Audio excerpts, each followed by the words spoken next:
نحمده ونصلي على رسوله الكريم أما بعد فأعوذ بالله من الشيطان الرجيم بسم الله الرحمن الرحيم رب اشرح لي صدري ويسر لي أمري واحلل عقدة من لساني يفقه قولي واجعل لي وزيرا من أهلي اللهم فقهنا في الدين آمین۔ آیت نمبر 153 سے 163 تک۔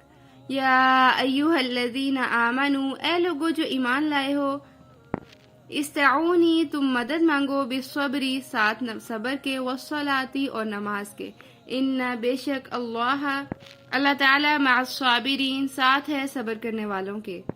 بہت خوبصورت آیت ہے۔ اللہ تعالیٰ فرما رہے ہیں استعونی بالصبر والصلاۃ، مدد مانگو صبر اور نماز کے ساتھ۔ دوسرے پارے کے شروع میں تبدیلی قبلہ کا ذکر ہے، پھر نعمت کے تمام کرنے کا، اور پھر ذکر اور شکر کا حکم دیا جا رہا ہے، اور اب صبر کا کہا جا رہا ہے۔ اور صبر کیسے آئے گا؟ صبر آئے گا نماز کے ساتھ۔ ذکر اور شکر کے لیے صبر بہت ضروری ہے۔ اس نعمت قرآن کو پانے اور دوسروں کو دینے، دوسروں تک پہنچانے کے لیے صبر بہت ضروری چیز ہے۔ قرآن کی راہ میں آزمائش ضرور آتی ہے، لیکن اللہ تعالیٰ کے احکامات ماننے میں ہی عافیت ہے، اور یہی ہے آزمائش میں پورا اتنا۔ اللہ تعالیٰ کے احکامات ماننے مشکل ہے، لیکن پھر اس کا انجام بہت اچھا ہے، اور کیا ہے؟ جنت، ابدی جنت۔ اور قرآن کو پا کر چھوڑ دینے کا انجام بہت برا ہے۔ اللہ تعالیٰ سے دعا ہے کہ اللہ تعالیٰ ہمیں اس قرآن کو تھام لینے اور پھر اس کو کبھی نہ چھوڑنے کی توفیق عطا فرمائے۔ قرآن تھام لینے کے بعد مشکلات بڑھ جاتی ہیں، اس لیے کہ شیطان جو ہے وہ ان لوگوں کے پاس زیادہ آتا ہے جو لوگ علم والے ہوتے ہیں۔ تو اللہ تعالیٰ سے دعا ہے کہ اللہ تعالیٰ ہمیں ہر آزمائش میں پورا اترنے کی توفیق عطا فرمائے۔ تو قرآن کی راہ میں آنے والی مشکلوں پر صبر کرنے کے بعد اللہ کی ایسی امید آتی ہے کہ بندہ سوچ بھی نہیں سکتا۔ استقامت اور جذبات پر قابو پانا بہت ضروری ہے۔ جو صبر مانگتا ہے نا، اسے صبر دے دیا جاتا ہے۔ اور پھر اللہ تعالیٰ کا وعدہ ہے ان اللہ مع الصابرین، سب سے بڑا حوصلہ ہے جو اللہ تعالیٰ نے دیا کہ اللہ صبر کرنے والوں کے ساتھ ہے، وہ مدد کرے گا۔ دیکھیں اللہ تعالیٰ نے آیت میں دو چیزوں کا ذکر کیا کہ صبر اور نماز سے مدد مانگو، لیکن ایٹ دی اینڈ کہا ان اللہ مع الصابرین، اللہ کس کے ساتھ ہوگا؟ جو صبر کریں گے۔ پھر فرمایا وَلَا تَقُولُوا، اور نہ تم کہو، لمن انہیں جو یقتلوا قتل کر دیے جائیں، فی سبیل اللہ اللہ کے راستے میں، اموات کہ وہ مردہ ہیں، بلکہ احیاء وہ زندہ ہیں، ولیکن لا تشعرون اور لیکن تم شعور نہیں رکھتے۔ تو اگر ہم دیکھیں کہ اللہ کی راہ میں ہر مشکل کو سہ لینا چاہیے، خواہ ہمیں جان ہی دینی پڑے، کیونکہ کسی شاعر نے کہا جان دی ہوئی اسی کی تھی، حق تو یہ ہے کہ حق ادا نہ ہوا۔ تو دراصل شہید کا مقام بتایا جا رہا ہے، بہت بلند مقام ہے، بہت بڑا مقام ہے، اور وہ کیا اللہ تعالیٰ نے انہیں فضیلت دی کہ انہیں مردہ نہ کہو۔ دراصل وہ فوت جو ہو چکے ہیں، مگر موت جیسا مایوس کر دینے والا لفظ شہید کے لیے نہیں کہا جائے گا، انہیں زندہ ہی کنسیڈر کیا جائے گا۔ شہید کے زندہ ہونے کا مطلب ہے کہ وہ برزخ میں زندہ ہیں۔ موت دراصل زندگی کے خاتمے کا نام ہے، صرف اسی سینس میں کہ وہ بندہ اب دنیا میں نہیں رہا، ورنہ ہر مرنے والے کو قبر اور برزخ میں نئی زندگی دی جاتی ہے۔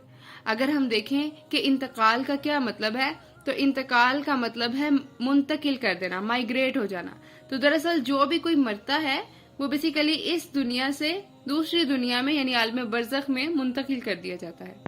تو اللہ تعالیٰ شہید کی فضیلت بتاتے ہوئے کہہ رہے ہیں کہ جو اللہ کی راہ میں قتل کر دیے جائیں، انہیں تم مردہ نہ کہو،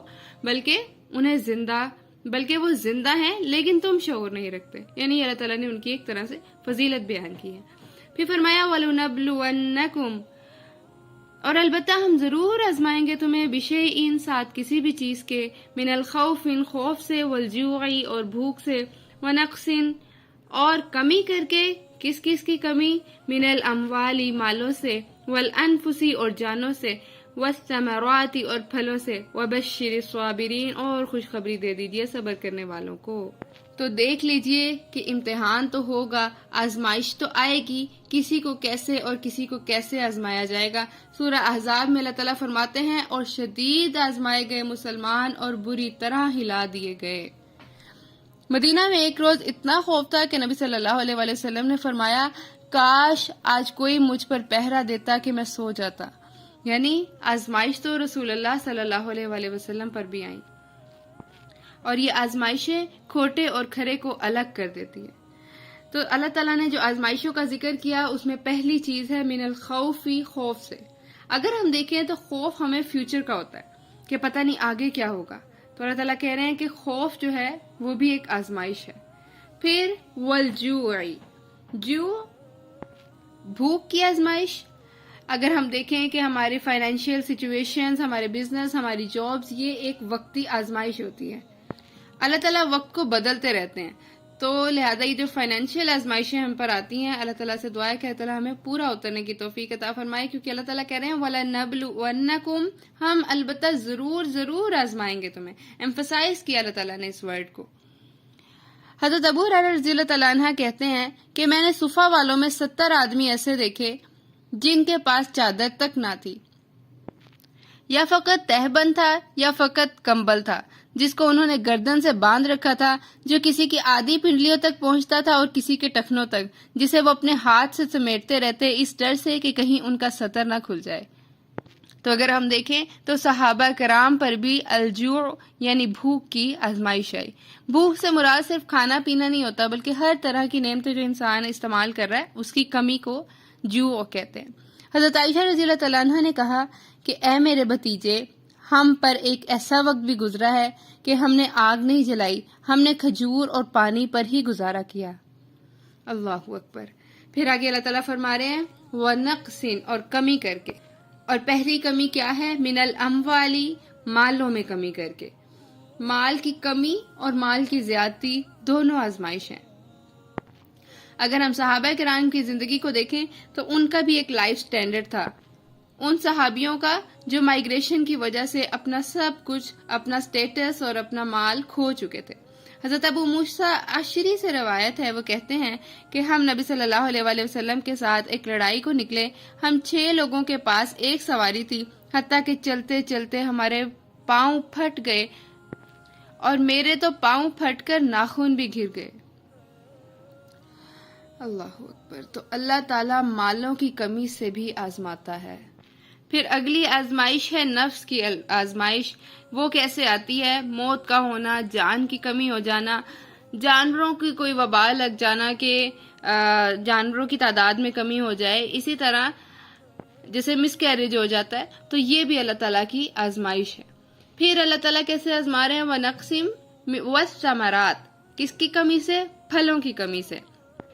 ثمر زمین کی پیداوار کو کہتے ہیں، فروٹس، ویجیٹیبل، اناج، وٹ ایور جو زمین میں اگاتی ہے بارش کی وجہ سے. لیکن اللہ تعالیٰ کہہ رہے ہیں وَبَشِّرِ الصَّابِرِينَ، خوشخبری دے دیجئے صبر کرنے والوں کو. اور وہ صبر کرنا کیسا ہے کہ جب اللہ تعالیٰ انہیں ان میں سے کسی بھی آزمائش سے گزارتے ہیں، الذین، وہ لوگ جو اذا، جب اصابتہم، پہنچتی ہے انہیں مصیبت، ان کوئی مصیبت، قالوا، وہ کہتے ہیں انا، بے شک ہم، للہ، اللہ ہی کے لیے ہے، وَإِنَّا، اور بے شک ہم، الیہ راجعون، طرف اسی کے لوٹنے والے ہیں. تو جب ان پر کوئی مصیبت آتی ہے، ان میں سے کسی بھی طرح سے اللہ تعالیٰ انہیں آزماتے ہیں، تو وہ اللہ تعالیٰ سے کیا کہتے ہیں کہ ہم اسی کے لیے ہیں اور اسی کی طرف لوٹنے والے ہیں. یعنی چاہے اللہ تعالیٰ خوف سے آزمائے، بھوک سے آزمائے، مال سے آزمائے، جان سے، پھلوں کی کمی سے. تو اللہ تعالیٰ سے دعا ہے کہ اللہ تعالیٰ ہمیں بھی اس کرائیٹیریا میں پورا اترنے کی توفیق عطا فرمائے. اگر ہم دیکھیں تو صبر کی انتہا کیا ہے کہ مصیبت آنے پر شور اور واویلا نہ مچایا جائے، کیونکہ فرمایا کیا جا رہا ہے کہ وہ لوگ اذا اصابتہم مصیبت، جب ان پر کوئی مصیبت پہنچتی ہے. اگر ہم مصیبت کے ورڈ کو دیکھیں تو سواد واو با اس کا روٹ ورڈ ہے، اور صوب کا معنی ہے ٹھیک نشانے پر لگنا. تو دراصل مصیبت بھول کر نہیں آتی، بائی چانس نہیں آتی. وہ بیماری اتری تھی اور وہ ڈھونڈ رہی تھی اس کو جس تک اسے پہنچنا تھا. وہ نقصان ہو، حادثہ ہو، موت ہو، ان سب کے لیے ہم مصیبت کا لفظ استعمال کرتے ہیں. تو مصیبت کا معنی، مصیب کا معنی دراصل درست نشانے پر پہنچنے والا، یعنی جو لکھی تھی وہ آ گئی. رسول اللہ صلی اللہ علیہ وآلہ وسلم نے فرمایا، صحیح حدیث ہے کہ جو تجھے پہنچا وہ تجھ سے خطا ہونا ہی نہیں تھا، اور جو تجھ سے خطا ہو گیا وہ تجھ تک آنا ہی نہیں تھا. یعنی تقدیر پر بہترین ایمان ہونا مصیبت کے آنے میں ہماری مدد کرتا ہے اور ہمیں صبر سکھاتا ہے. یعنی کچھ بھی ہیپیزنٹلی نہیں ہوتا، سب کچھ اللہ تعالیٰ کے ہاں پلانڈ ہے. ہمیں حدیث سے پتہ چلتا ہے کہ ایک مرتبہ رسول اللہ صلی اللہ علیہ وسلم صحابہ کرام کے ساتھ بیٹھے تھے اور چراغ بجھ گیا تو آپ صلی اللہ علیہ وسلم نے کہا انا للہ. تو صحابہ کرام نے پوچھا کہ کیا ہمیں اس پر بھی اجر ملے گا؟ تو رسول اللہ صلی اللہ علیہ وسلم نے فرمایا کہ ہاں. یعنی یہ جو چھوٹے چھوٹے مواقعات ہیں، چھوٹی چھوٹی مصائب آتے ہیں، یہ تو ہمارے اجر کو بڑھانے کا ایک ذریعہ ہے. پھر فرمایا اولئک، یہی وہ لوگ ہیں، علیہم جن پر صلوات، نوازشیں اور عنایتیں ہیں، اللہ تعالیٰ کی رحمتیں ہیں، من ربہم، ان کے رب کی طرف، ورحمت، اور رحمت ہے، واولئک هم المہتدون، اور یہی وہ لوگ ہیں جو ہدایت پانے والے ہیں.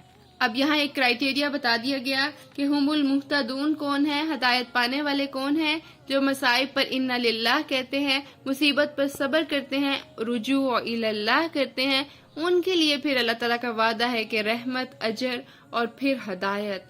ہدایت ایک بہت بڑی نعمت ہے. پھر آگے اللہ تعالیٰ فرما رہے ہیں انا، بے شک، الصفا والمروۃ، صفا اور مروہ، من شعائر اللہ، اللہ کی نشانیوں میں سے ہیں. فمن، پس جو کوئی حج کرے، بیت اللہ کا، او اعتمر، یا عمرہ کرے، فلا، تو نہیں، جناح، کوئی گناہ، علیہ، اس پر، ان کے، یطوف، و طواف یا سعی کرے، بہما، ان دونوں کا. ومن، اور جو کوئی تطوع، خوشی سے کرے، خیرن، کوئی نیکی، فإن، تو بے شک، اللہ تعالی، شاکر علیم، قدردان ہے، خوب جاننے والا ہے. تو قربانیوں اور صبر کا ذکر کرتے کرتے ایک عظیم خاتون حضرت ہاجرہ رضی اللہ تعالیٰ عنہ کے صبر کا ذکر کیا گیا. وہ جنہوں نے حضرت ابراہیم علیہ السلام سے شکوہ نہ کیا. حضرت ابراہیم علیہ السلام کو جب ان کو چھوڑ کر جانے لگے تو کہا یہ اللہ کا حکم ہے.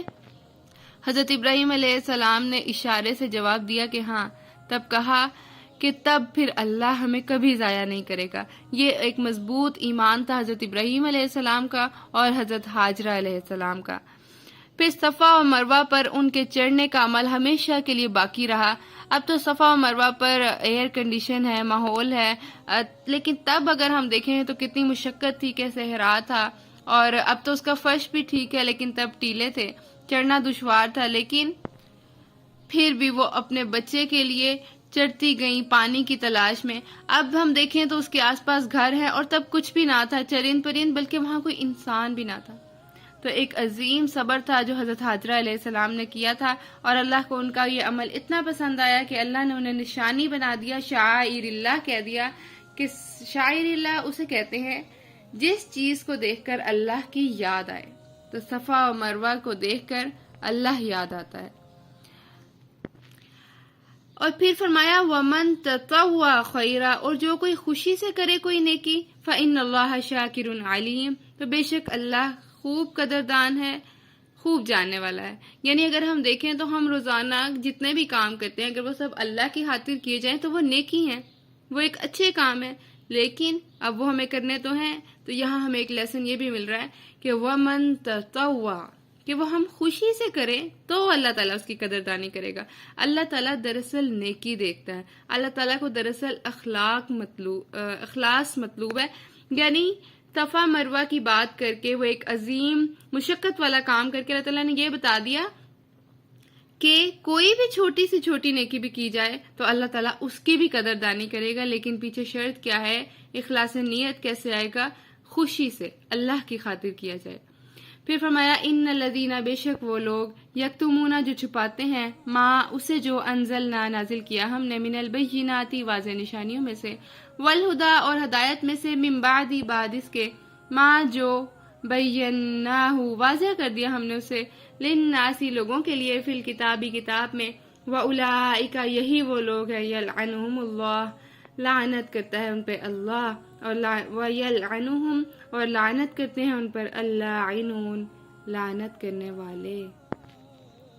اب یہاں حضرت ہاجرہ علیہ السلام کا ذکر کر کے، صبر کا ذکر کر کے، اللہ تعالیٰ نے کیا بتایا کہ جو اللہ کی واضح نشانیوں اور ہدایت کو پا لینے کے بعد بھی اس کو چھپا دیں، یا اسے خود نہ مانے یا اسے دوسروں تک نہ پہنچائیں. اولئک یلعنہم اللہ و یلعنہم اللاعنون. بہت سخت بات کی گئی کہ اللہ ان پر لعنت کرتا ہے اور اس پہ تمام لعنت کرنے والے لعنت کرتے ہیں. حق کو چھپانے والے پر اللہ کی لعنت ہے، اور تمام سے مراد سب کے سب فرشتے، انسان، جنات، تمام مخلوقات. حضرت ابو ہریرہ رضی اللہ تعالیٰ عنہ کہتے ہیں کہ اگر قرآن میں یہ 2 آیات نہ ہوتی تو میں کبھی تم تک حدیث بیان نہ کرتا. یعنی علم کو پا لینا اور پھر اس کو اپنے پاس ہی سنبھال کے رکھ لینا، اس پر وعید سنائی گئی ہے. حضرت ابو ہریرہ رضی اللہ تعالیٰ عنہ کو علم چھپانے کی وعید کا ڈر تھا. اگر ہم دیکھیں تو عالم کو عابد پر فضیلت ہے. جو علم حاصل کرتا ہے جب وہ اپنے علم کے لیے جا رہا ہوتا ہے تو رستے اس کے لیے دعائیں کرتے ہیں. دراصل علم کا راستہ جنت کا راستہ آسان کر دیتا ہے. جو علم حاصل کرتا ہے اللہ تعالیٰ کے فرشتے اس کے لیے اپنے پر پھیلا لیتے ہیں، اور جو حق پہچانتے ہیں اس کے لیے فرشتے رحمت کی دعائیں کرتے ہیں. تو اس سے ہمیں یہ پتہ چلتا ہے کہ قرآن کے علم کو دوسروں تک پہنچانا، اسے شیئر کرنا اللہ تعالیٰ کی رحمت کا ایک سبب ہے. لیکن انسان ہے، غلطی کوتاہی ہو جاتی ہے، تو اللہ تعالیٰ نے فرمایا اللہ سوائے الذین، ان کے جنہوں نے تابوا توبہ کی، واصلحوا اور اصلاح کر لی، وبینوا اور واضح کر دیا، فاولئک تو یہی وہ لوگ ہیں، اتوب میں مہربان ہوتا ہوں علیہم ان پر، وانا التواب الرحیم اور میں بہت توبہ قبول کرنے والا، نہایت رحم کرنے والا. تو گویا جو لوگوں کی اصلاح کرے گا اللہ اس پر رحم کرے گا. رسول اللہ صلی اللہ علیہ وآلہ وسلم نے فرمایا، حدیث قدسی ہے کہ اللہ تعالیٰ فرماتے ہیں جو چل کر آئے گا میری طرف میں اس کی طرف دوڑ کر آتا ہوں، جو 1 قدم میری طرف آتا ہے میں اس کی طرف 10 قدم آتا ہوں. تو ایک بہت خوبصورت موٹیویشن ہے کہ انسان اپنا توبہ کر لے، اپنے گناہوں سے معافی مانگ لے. اور توبہ کا مطلب، معافی مانگ لینے کا مطلب ہے کہ اب اس گناہ کو دوبارہ نہ کیا جائے، یعنی اصلاح کر لی جائے. وبینوا اور واضح کر دیا، یعنی جو حق چھپایا تھا وہ لوگوں تک پہنچا دیا. تو یہی وہ لوگ ہیں کہ اللہ تعالیٰ وعدہ کر رہے ہیں اتوب علیہم. اللہ تعالیٰ فرما رہے ہیں کہ میں ان پر مہربان ہوتا ہوں اور میں تو بہت توبہ قبول کرنے والا اور نہایت رحم کرنے والا ہوں. ان الذین کفروا، لیکن پھر فرمایا کہ بے شک وہ جنہوں نے کفر کیا، وماتوا اور وہ مر گئے، وہم کفار اور اس حال میں کہ وہ کافر تھے، اولئک علیہم یہی وہ لوگ ہیں کہ ان پر ہے لعنت اللہ اللہ تعالیٰ کی، والملائکۃ اور فرشتوں کی، والناس اجمعین اور سب کے سب لوگوں کی. ان الذین کفروا جنہوں نے کفر کیا، کفر کے معنی ہے چھپانا.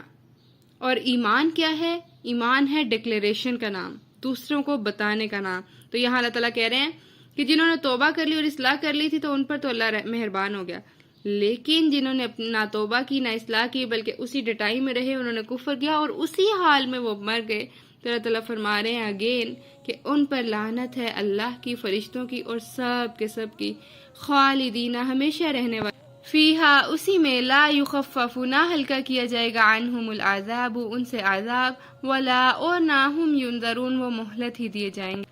تو گویا جو کفر کو کرے گا، جو حق کو چھپائے گا، تو اللہ تعالیٰ بھی اس کو عذاب دے گا. اور عذاب کیا ہے؟ ولا ہم ینظرون انہیں مہلت نہیں ملے گی، اسی عذاب میں وہ رہیں گے. پھر آگے اللہ تعالیٰ فرما رہے ہیں وَإِلَٰهُكُمْ إِلَٰهٌ وَاحِدٌ وہ اللہ ایک ہی اللہ ہے، لا الہ الا ہو نہیں کوئی الہ برحق مگر وہی، هو الرحمن الرحیم وہ بہت مہربان نہایت رحم کرنے والا ہے. یعنی الہ ایک ہی ہے، شرک کی نفی کی جا رہی ہے. اللہ تعالیٰ سے دعا ہے کہ اللہ تعالیٰ ہمیں قرآن کو سمجھنے اور اس پر عمل کرنے کی توفیق عطا فرمائے. ربنا لا تزغ قلوبنا بعد إذ هديتنا وهب لنا من لدنك رحمة إنك أنت الوهاب وآخر الدعوانا عن الحمد لله رب العالمين. إلهي آمين.